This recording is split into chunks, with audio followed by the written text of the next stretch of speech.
Oui, bonsoir tout le monde. On a rencontré tout à fait par hasard sur le stand du Circuit des Remparts qui aura lieu à Angoulême, donc juste après l'été, l'inénarrable et l'immémoriel, presque pas secrétaire perpétuel de l'Académie, mais Dingo, dont le nom est connu mondialement dorénavant. Donc Dingo, bonsoir. D'ailleurs, j'adore cette tenue, hein. C'est, on dirait, le mi-hussard, mi-monsieur loyal. Tu vas nous raconter un peu d'ailleurs, pourquoi ta présence sur ce stand en particulier? Alors tout simplement parce que c'est la première fois que dans l'histoire du circuit des remparts, dans la capitale de la BD, puisque c'est Angoulême, on demande à un photographe. Ça s'est fait pendant la guerre parce qu'il n'y avait pas d'autre solution, mais c'est la première fois qu'un photographe fait une affiche dans la capitale de la BD. Donc c'est pas une illustration, c'est une photo. Même si j'ai voulu, sur cette photo, avoir un petit côté illustration. Et donc, ils m'ont demandé de repenser, de retravailler l'idée de qu'est-ce qu'on rencontre, qu'est-ce qu'on voit sur ce circuit où c'est une atmosphère humaine qui est très sympa. Et donc, j'y suis allé 1 an avant pour pouvoir comprendre l'ambiance. Et puis, après, j'ai reconstitué l'ambiance à travers mes photos pour l'affiche. Voilà. Alors, comme tu le disais, c'est donc la première année qu'ils font appel à un photographe, alors qu'on est quand même dans la capitale de la bande dessinée depuis des décennies. Tu connais déjà cette course? Tu y as assisté? En tout cas, l'affiche est superbe. C'est celle qui est juste derrière nous. Et je sais qu'on voit aussi un gif sur le compte Facebook. Donc elle est légèrement animée. Et il y a différentes tailles aussi et différents cadrages. On a fait 7 photos en tout. Et je voulais laisser avoir le choix de la couverture. Il faut savoir que je voulais restituer, j'ai eu un problème parce que j'étais donc allé il y a à peu près 25 ans quand j'étais journaliste voir la course. Et il s'est trouvé que l'emblème de cette course c'est la cathédrale et il s'est trouvé que l'année des photos, malheureusement la cathédrale a été en réfection, il y avait des échafaudages partout. Donc j'ai dû trouver des idées. Autre que la cathédrale, dans le virage mythique, qui est le virage mythique de la course. Et donc j'ai reconstitué, j'ai fait 7 images dans une où j'ai collé les voitures sur la mairie, comme si elles étaient scotchées sur le paroi de la mairie. Mais le but c'était de faire une ambiance sympa, de casser les codes des illustrations qui présentent toujours des gens en action avec d'une grande simplicité. J'ai voulu amener les ambiances et donc on fera le jour de la course un coffret avec les 7 tirages dédicacés, les 7 originaux, parce que c'est pas une affiche, mais c'est 7 qu'on a fait. D'accord. Et écoute, j'ai l'impression que tu connais tout le monde aussi, non pas dans le milieu, parce que dans le milieu, ça on le sait, que tout ce qui est auto, moto, de près ou de loin, tu as pratiquement tout géré, dans le mode, en mode, publicité, presse, communication, de presque toutes les marques. Je voudrais quand même te demander, sur ta longue carrière, quel a été ton plus beau souvenir?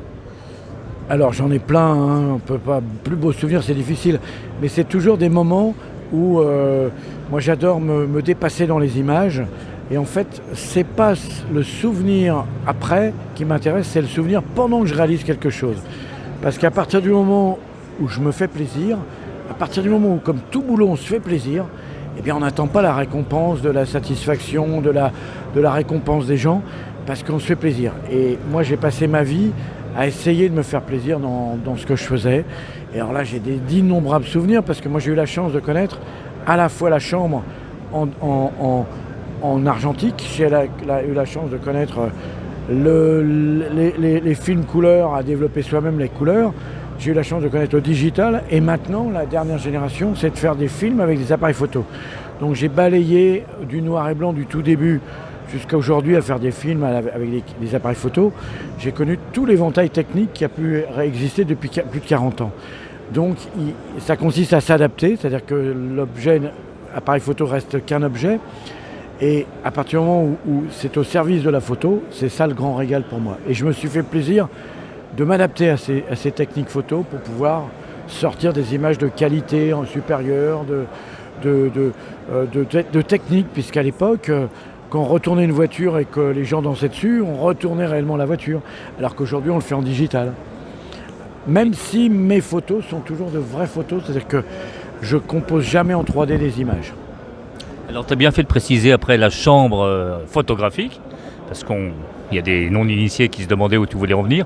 Donc tu as touché toute la palette pratiquement depuis une bonne quarantaine d'années. 44 ans que je fais ça. 44 ans, vous pouvez imaginer. Donc aujourd'hui, on est entièrement en numérique, donc il est passé de la chambre noire à la chambre blanche. Tu as des souvenirs en fait qui sont permanents et ils sont tous. Tu es un peu un adepte du carpe diem, d'après ce que j'ai compris.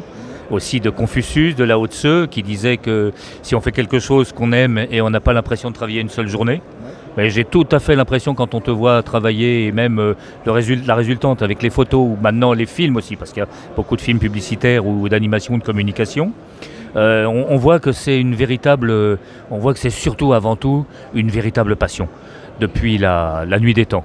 Humaine avant tout. Et humaine parce que j'ai une philosophie qui consiste à dire que lorsque notre mère va accoucher, on a emmené la mère à nous accoucher en voiture à la clinique ou à l'hôpital, et que malheureusement quand on meurt, on nous emmène au cimetière en voiture. Et moi c'est toute cette parenthèse de vie qui m'intéresse, c'est-à-dire que tout ce qu'on peut faire avec des autos. Et j'ai passé mon temps donc à animer d'histoires, à raconter. Voilà. Alors pour les débuts en fait, parce que tu es essentiellement spécialisé depuis très longtemps en auto et moto, mais j'ai cru comprendre aussi qu'il y a peut-être eu, disons, une certaine hésitation, que tu étais aussi passionné, féru de sport de glisse. Oui, c'est-à-dire que mes références quand j'avais 15-16 ans, c'était 2 revues américaines qui s'appelaient, il y a une qui s'appelait Surfing et l'autre Surfer. C'était techniquement des trucs incroyables parce que on osait avec ces vues. On osait des contre-jours et on rajoutait des coups de flash. Et on voyait dans les tubes, les photographes qui allaient dans l'eau, ils mettaient des coups de flash dans les tubes. Et moi je me disais, c'est génial, ça m'attirait beaucoup. En technique, je trouvais que ces gens-là avaient une avance pour l'époque. Et j'ai eu à un moment une hésitation à rester dans les sports de glisse ou me mettre dans l'auto et la moto. Et en fait, j'ai adapté les méthodes, dès le début, j'ai adapté les méthodes de ces prises de vue dans l'eau, à l'extérieur avec les motos et les voitures. Et je suis resté parce qu'en fait, il y avait tout à faire dans l'auto. On te retrouve en fait durant ta carrière dans tout un tas de positions en fait. Ouais. Tu es l'homme qui peut rester agrippé à une branche, à je sais pas moi, un truc d'ouvrier, à une grue, des photos complètement dingues où on ne sait même pas si c'est flouté, si c'est retouché, si c'est aucun des deux. Il y a vraiment une technique propre que personne n'a jamais pu imiter. Et je voulais savoir en fait comment tu t'es spécialisé justement dans ce type de prise de vue. Non, c'est venu naturellement, c'est-à-dire que les appareils photo se sont adaptés à nos demandes à nous et les techniques ont évolué, c'est-à-dire que on est arrivé aujourd'hui, tu fais des prises de vue à pleine ouverture, donc à 1.2 d'ouverture, dans une qualité incroyable. Alors qu'avant, dans les années 90, il fallait être à 11 d'ouverture de diaph pour avoir une super qualité. Donc le matériel a progressé. Moi, c'était au service de mes idées parce que j'ai jamais manqué d'idées. J'ai toujours fait des choses que je voulais faire, je les avais en tête, et que la technique, je me suis adapté à la technique de l'évolution technologique des appareils photo. Et aujourd'hui, moi je vois en film, je fais des films où c'est l'appareil photo qui fait le film. C'est-à-dire que je suis photographe qui fait des films, je ne suis pas réalisateur. Et ça c'est génial. Et donc tout ce matériel, toute cette technologie, elle est au service de notre créativité. Voilà. D'accord. Et au-delà même de la technique pure, j'ai remarqué qu'il y a un sens, tout le monde l'a remarqué, il y a un sens avant tout de la mise en scène globale de A à Z. On a l'impression qu'il y a des maquilleurs, qu'il y a de tout, des retoucheurs, des gens qui préparent le terrain, justement les grues, enfin bon, bien sûr oui, et en photo de mode alors, mais alors les effets de filet, de vent, il doit y avoir tout un tas de matériel immense. J'ai une camionnette avec à peu près 800 pièces dedans, de choses, des machines à fumer, des machines à produire du vent, effectivement. J'ai tout et je pars avec. Et à chaque fois que j'adapte en fonction de ce que j'ai à faire avec. Mais effectivement, c'est une espèce de petite prod cinéma, moi tout seul. Je pars avec un assistant, on fait tout à deux. Les photos, tout ça, c'est fait à deux. Et voilà, c'est un peu en quelque sorte le monsieur loyal qui porte sa fameuse veste de hussard. Et alors j'espère que dans la camionnette, parce qu'aujourd'hui, attention, c'est quand même surveillé, c'est pas là-dedans que tu mets tous les superbes mannequins, les très jolies filles qu'on aperçoit sur pratiquement toutes les productions. Non, ouais, non, c'est vraiment. On les retrouve sur place, on les déplace en avion ou en voiture ou en train, mais nous on se déplace toujours avec cette camionnette, avec mon assistant, et on fait du drone, on fait toutes sortes de choses. Mais effectivement, je réunis les équipes, je forme mes équipes une fois sur place. Je pars de moins en moins avec les équipes à me déplacer parce que c'est fastidieux. Tu es partenaire, évidemment, financièrement, tu es partenaire de beaucoup de marques qui sponsorisent, qui aident, j'imagine, beaucoup, ou qui commandent. Ce sont des commandes aussi, non? Alors, c'est plutôt moi qui ai des idées, qui vais proposer aux marques un moyen de voir leur voiture d'une autre façon. On n'est plus comme avant où alors on avait des gens qui payaient nos photos. Aujourd'hui, c'est vraiment une idée. Je rentre dans la photo par l'idée. J'ai une idée, je vais essayer de savoir à qui je vais la proposer.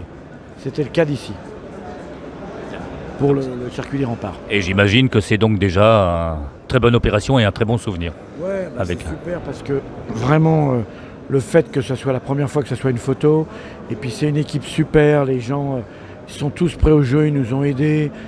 C'était vraiment une ambiance chaleureuse et humaine, comme j'aime, parce que en fait, ce ne sont que des rendez-vous, et particulièrement à Angoulême. Vraiment, c'est que des ambiances humaines très puissantes. Bon, alors, je vais pouvoir interviewer maintenant, sans vergogne, le grand chef, le grand Manitou, le président, grâce à toi aussi en quelque sorte.